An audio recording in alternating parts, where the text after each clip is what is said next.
Hola, què tal? Benvinguts, benvingudes al Mosaic de les Comarques. Avui dimecres, com sempre, encetem les nostres seccions amb la secció de videojocs amb Alberto Calata Gamer. Què tal, com estàs? Assistem una setmana més. Al pie del canyón. Tot i que dir que aquesta setmana quasi no n'hi ha programa, ha sigut Alarma! Una setmaneta de constipats. Què t'ha passat? Doncs no res, que m'ha tirat 3 dies al llit, però ja estem recuperats a casa i a seguir adelante. A seguir pa'lante con la vida. Has estat jugant, no? Clar, un poquito. Poc. No? És que No has ja t'ho pogut? dic que ha estat en el llit i... Has d'estar mal, real, No, és que no m'apetia, així que les meves hores han sigut nules des del dimecres passat fins a aquest. Però ara ja recuperat, tenc ganes de fer el programa. Jo també he de dir, ahir ho vaig dir ja, que estic un poc aixina delicaeta, però bueno, pues seguimos.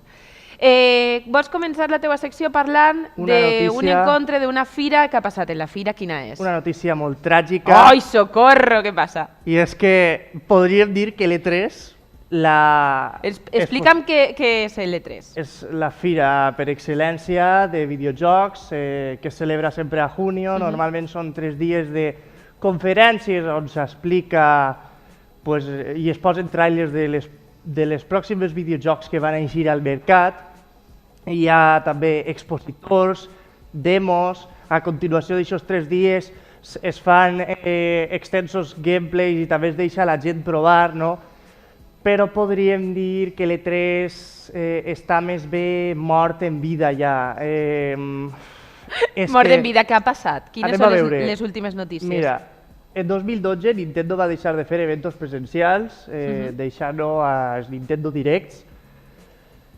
En 2018 Sony va ser l'últim any que va dir d'anar. Ja no de fer alguna cosa, sinó simplement d'anar. Va fer el seu event a part, els State of Play. En 2020 no va haver per la pandèmia, 2022 tampoc va haver, perquè van dir que volien fer-li una llevada de cara. Una llevada de cara. I en 2023 s'anuncia que sí que hi haurà, però que IGN té constància de que ni Nintendo, ni Xbox, ni PlayStation aniran a aquesta fira. La pregunta seria qui va i si resultarà interessant o no. És que no ho sé, clar, és que potser no van per aquesta llevada de cara, no ho sabem o descobrirem. Però el que jo dic que està mort en vida és perquè si les 3 principals companyies, que són les que creen i distribueixen consoles i les que més jocs porten, no van... Quin interès té, no? Tenim a Ubisoft, que té una conferència, tenim a Square Enix, abans estava Bethesda, ara és de Xbox, no anirà. Activision, està la compra en curso, no ho sé si anirà. És que, clar, què serà de l'E3? No ho sabem. Tenim per ahir el Summer Game Fest, un evento del senyor que organitza els Game Awards, que també té un evento, que és just una setmana abans. Igual l'E3 està morint perquè aquest senyor està absorbint tot, no? A lo millor, pot ser. Ho descobrirem, però de moment, amb aquesta notícia, jo només puc dir, i el mateix que jo ho opina moltíssima gent, que l'E3 està mort en vida. Ja veurem què acaba sent aquest E3 de 2023. Li farem a lo millor un bon enterro? Ho sabrem en estiu, no? Com va tot. I ara sí, comencem en els llançaments d'aquesta setmana. Sí que sé que hi ha un que era de la setmana passada, però que l'has ressuscitat per a portar-lo aquesta. Comencem per Hi-Fi Rush. Este és un títol curiós. I és que la setmana passada no sabíem res d'ell. No hi havia trailers ni res. Ha sigut sorpresa. Xbox Developer Showcase és una presentació que es va fer divendres passat, crec, o divendres o dijous, no recorde bé.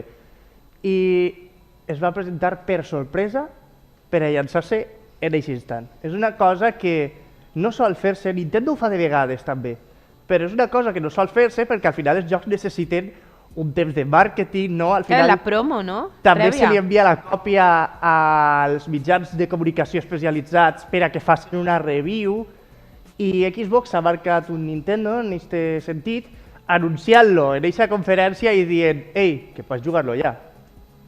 Clar, això què suposa també per al fan? Això és un poc una cridada d'atenció, perquè el fet de que isca a l'instant, pense jo que el que fa és cridar-te l'atenció de per què han fet això, vull provar aquest joc. A més, estèticament, ara veurem que és molt bonico.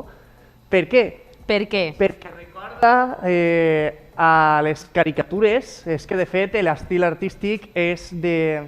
Rotllo Cartoon Network. Una mescla entre anime occidental, una sèrie de Cartoon Network, ara veuràs, i el gameplay també ens transporta cap al passat un poc, a eixa Sega Dreamcast, Jet Set Radio, que també tenia un estil visual molt paregut. Està molt xulo, m'agrada molt. I també eixe component hack and slash, eixa essència de Platinum Games, i és que és un joc d'acció musical, val? En el qual et maneges al ritme de la música. Vale, explica'm un poquet més. Què és el que anem a trobar en Hi-Fi Rush?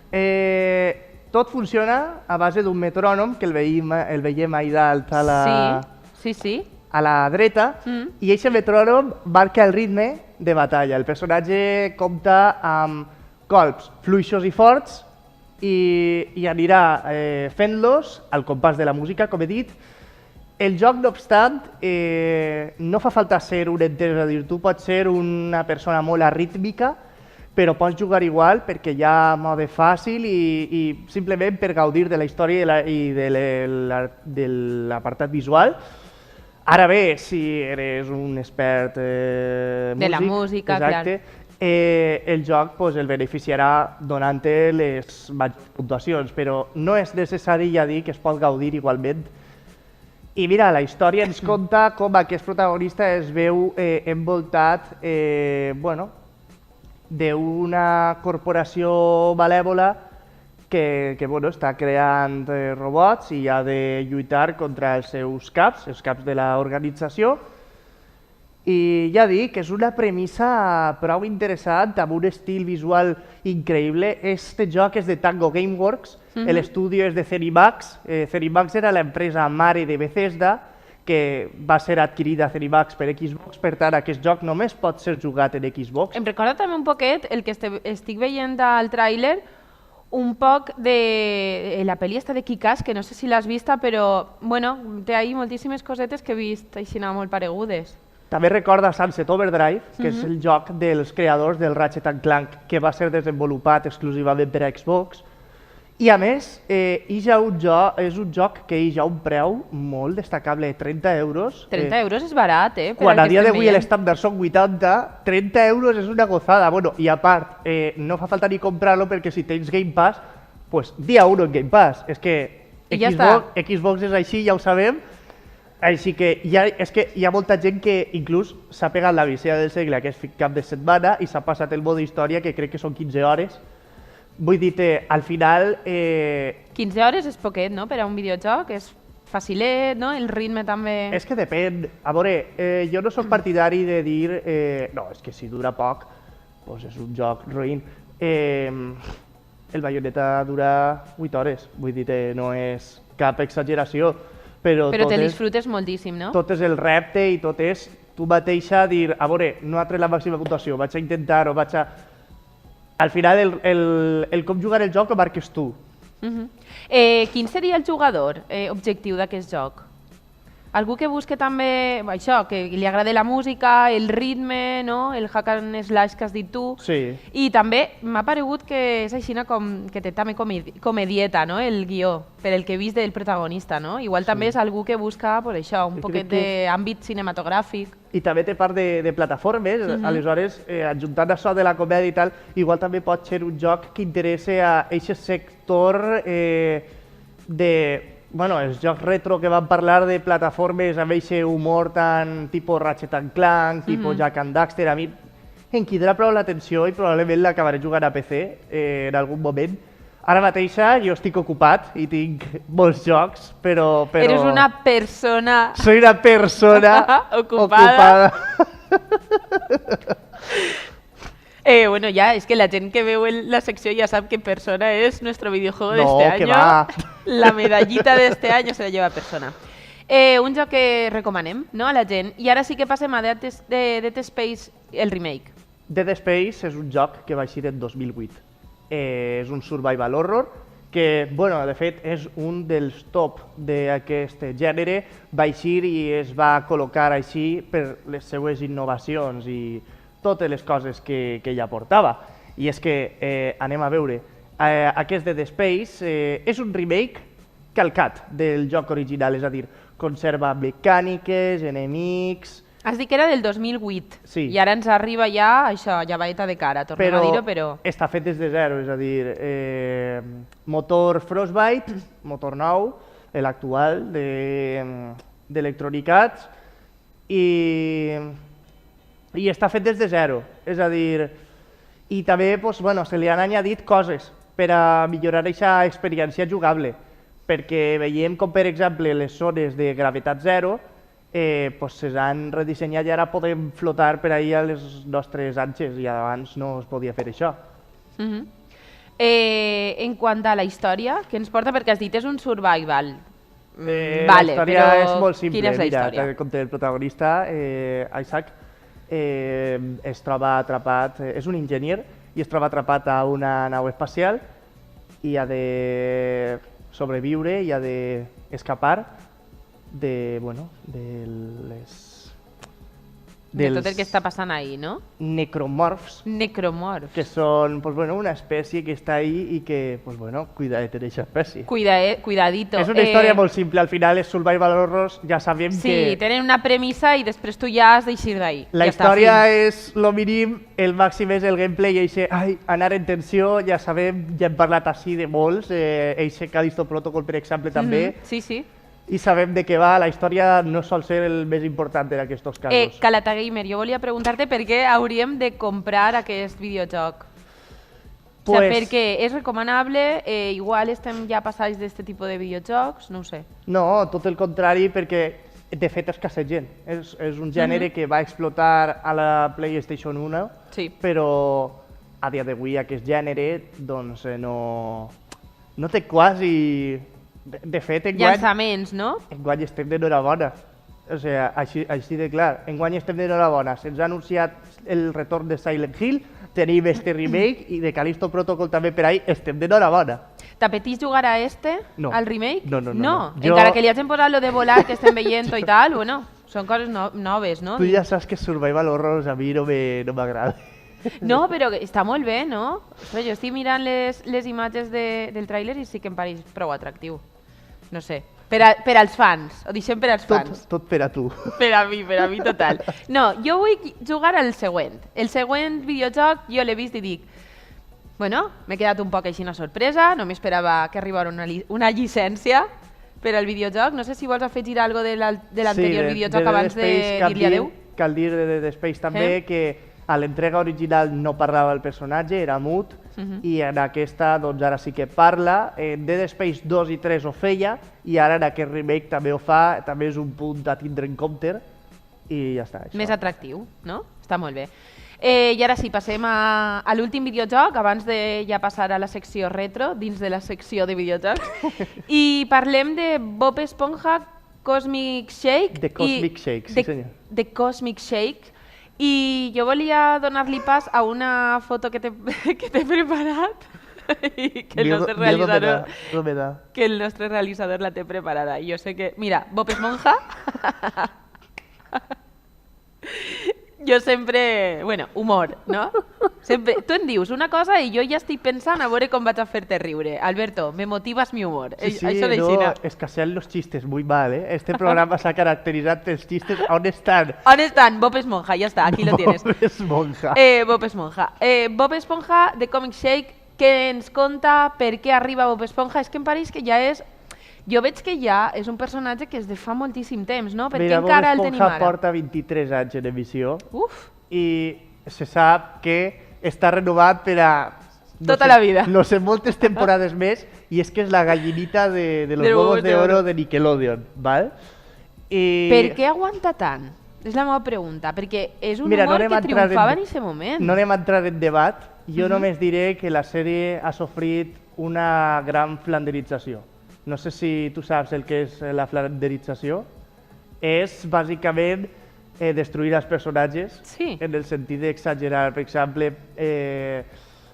el senyor Cangrejo és un senyor avaricioso, li agrada els diners, però en les primeres temporades sí que tenia un poc de cor, tal, i ara pues, és simplement un senyor que vendria a sa mare. Sí. Per això vull dir, és Tant un han canviat exemple. els personatges? Tots els personatges han fet un poc això.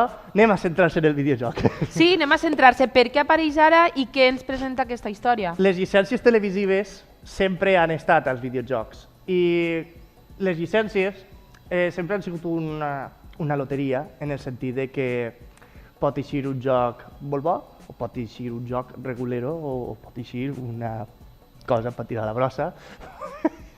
Jo recordo encara, i crec que tu això no ho recordaràs, però jo vaig jugar a un minigolf de Rugrats. Sí, sé quina sèrie és, però no he jugat a això. I això va ser de les primeres llicències aixina que a mi em van arribar i que sí que m'ho vaig disfrutar així, bueno. Mira, de jo nou sols això. et dic que fa un parell de setmanes, amb l'arribada de Hogwarts Legacy que eix el mes que ve, em vaig estar jugant diversos jocs de la GameCube de Harry Potter y mira, no voy a comentar al respecto, ya está. Eso es lo único que vaig a dir.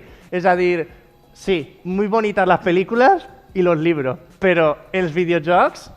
Fatal. Lo siento, no. Sí. O sea, n'hi haurà alguns millor que altres. La Cámara de los Secretos jo diria que està prou bé, però és que, ja dic, les llicències són un problema. Però Bob Esponja és el cas contrari. Val? Bob Esponja té algun joc malo, roïn, però la gran majoria són bons. I en aquest cas, mira, fa 2 anys vam tindre un remake de Battle for Bikini Bottom, que era un joc de PlayStation 2. En PlayStation 2 els jocs de Bob Esponja van tindre el seu auge, crec que van haver 5. I pràcticament tots excel·lents. Jocs de plataformes, jo tinc el de la pel·lícula en casa. I el vaig rejugar també farà poquet i la veritat és que està molt bé. En Nintendo DS tinc el de Atrapados en el congelador i també està molt bé, per això vull dir que de vegades els jocs de llicències no tenen per què ser roïns. Disney Interactive també era un estudi de llicències que feia jocs molt bons. El d'Hèrcules de la Play era xulíssim. Això cal destacar-ho. És que cal destacar-ho perquè és una loteria, com dic, però si hi ha gent darrere molt bona, pues, té qualitat. Per exemple, Toys for Bob va fer el joc de Madagascar i Toys for Bob són els que han fet el remake d'Spyro, de la trilogia. Ostres, sí, sí. I en el seu dia van fer el joc de Madagascar i va eixir una meravella de videojoc. Així també és molt important en aquests de llicències la història que hi ha darrere, no? O sigui, que estiga molt bé i que siga atractiva la imatge, però que també la història no tenga por de xitxa, no? Perquè també és el que busques, el personatge. La història d'aquest joc és com si fos una pel·lícula de Bob Esponja, és així com ho sent la gran majoria de mitjans de comunicació dedicats als videojocs.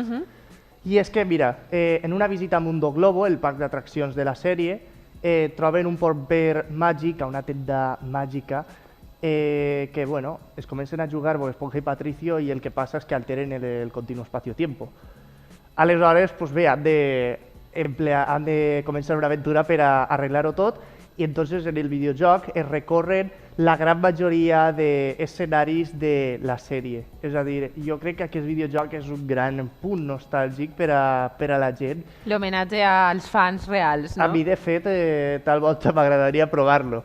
Tal volta, quizás en algun moment. Perquè és que té molt bona pinta, ja t'ho dic, i Bob Esponja és una franquícia que poca broma, perquè els estudis que n'hi ha darrere de THQ fan molt bons videojocs en llicències, la veritat. Vols destacar també l'àmbit del doblatge, no? Que així sí que bueno, pues, li dona també un empaque, no, al videojoc. En els jocs de PlayStation 2, que per cert també venien doblats, sí que és de veres que hi havia moltes veus que diferien de la pel·lícula, diferien de la sèrie, però així s'ha conservat l'elenco original, excepte Karen, tots els demés estan ahí i és una cosa que al final també agrada, no? I als xiquets, que és el principal públic al final per a aquest videojoc, no jo... Per a quina edat seria aproximat este videojoc? És per als xiquets xicotets que veuen la sèrie. Rotllo 7-8 anys, pot ser? Un poc més majors?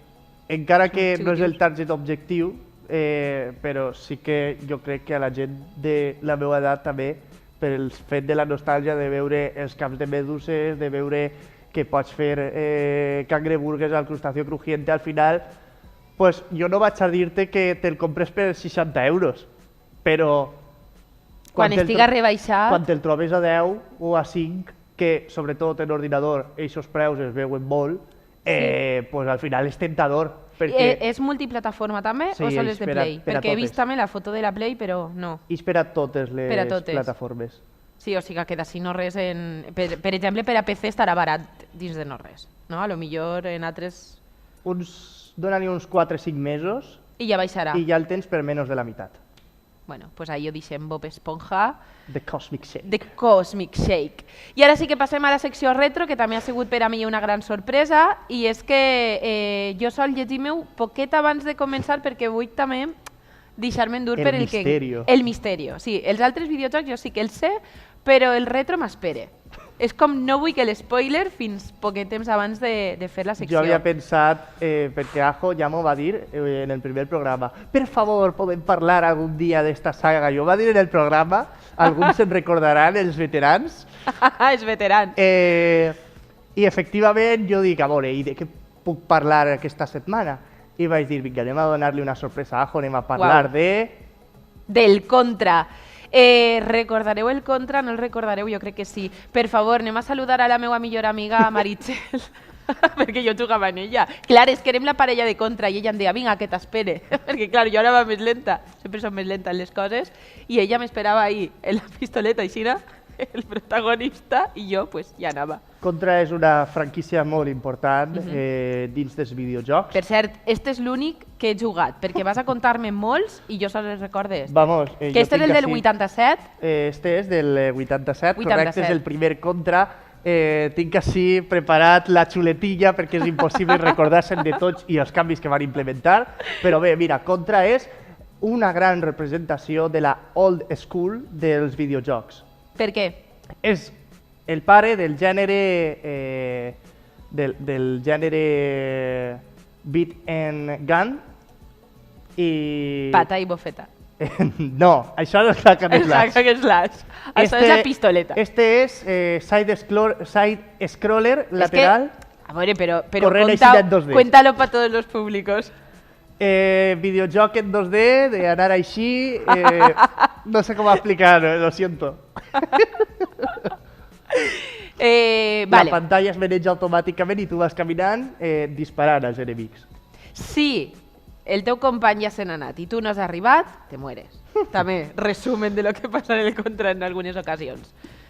El conto un poquet, encara que tu ja la saps, la història... No, conta-la perquè jo penso en l'espectador, i l'espectador igual no ha jugat al Contra, però diu...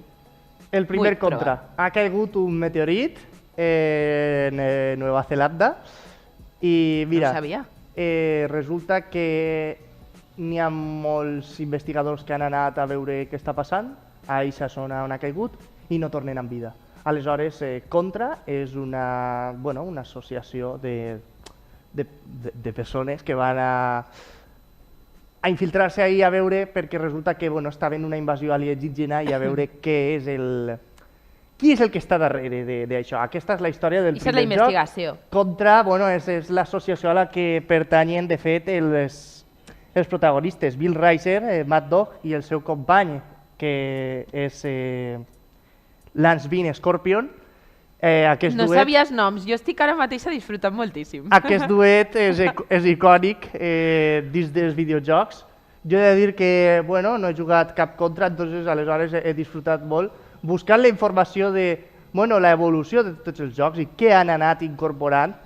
I ja dic, com sempre, aquesta secció retro no és només per a que els espectadors coneguen també el passat, sinó també per a, ens entenem nosaltres. Sí, és un poquet també per a nosaltres aprendre, no? Que al final és el que també venim a fer. Recorda pel·lícules super top com són Rambo, Depredador, un poquet Alien. Són, de fet, Konami va dir que la saga va néixer per a rememorar grandes clàssicos de tots els tiempos. I ho van dir així, tal qual. I ja està. I això també va ser un punt d'èxit, no? Si ens agradaven aquestes pel·lis, segur que vau jugar al Contra. Estava molt de moda, el tirón, sí. Sí. Parla'm un poc, si vols, de l'evolució. No sé si t'has preparat alguna coseta sobre això, però el 87 naix, Com ja he dit, 88 una nova visió. com ja he dit, el primer, pantalla que avança automàtica, Ja està. camines i Lluitar, dispares i mates disparar, enemics. sí.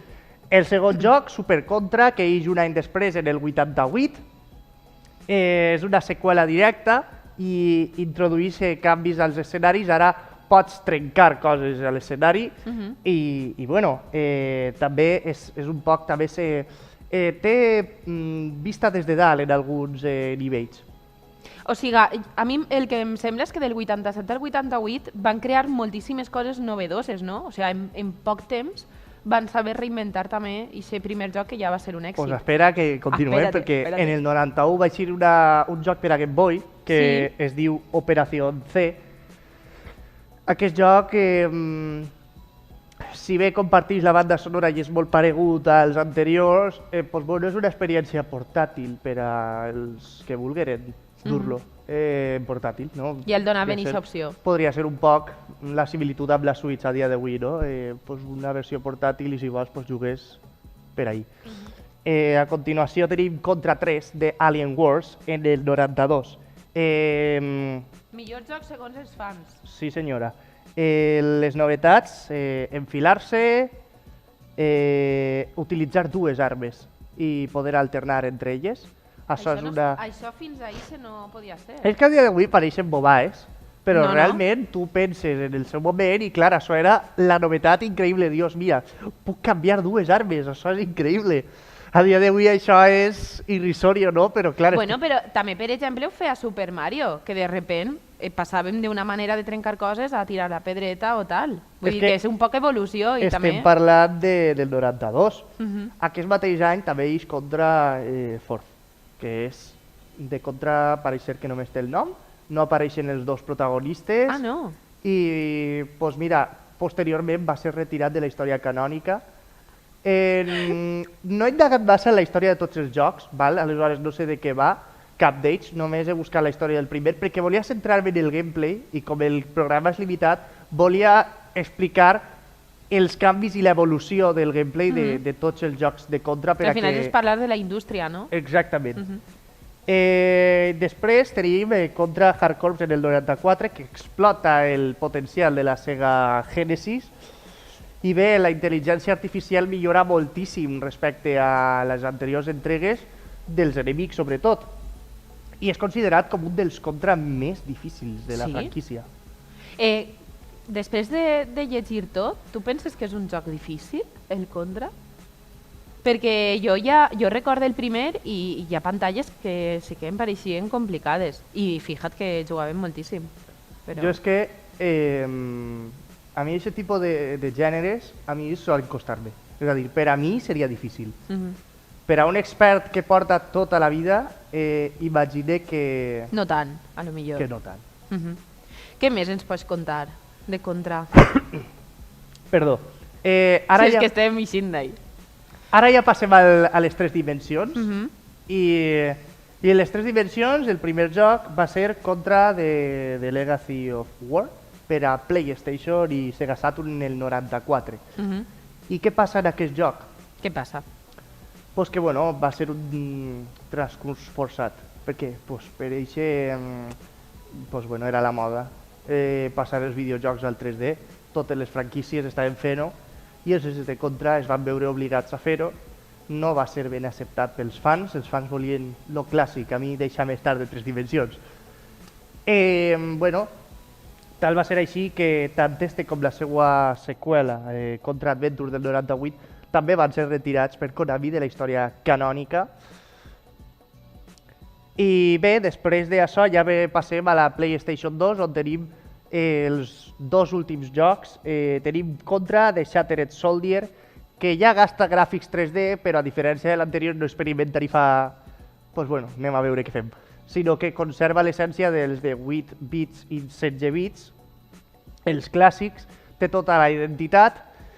I bueno, ara tres tipus d'armes i a més la inclusió dels atacs especials, algo mai abans vist tampoc en la franquícia.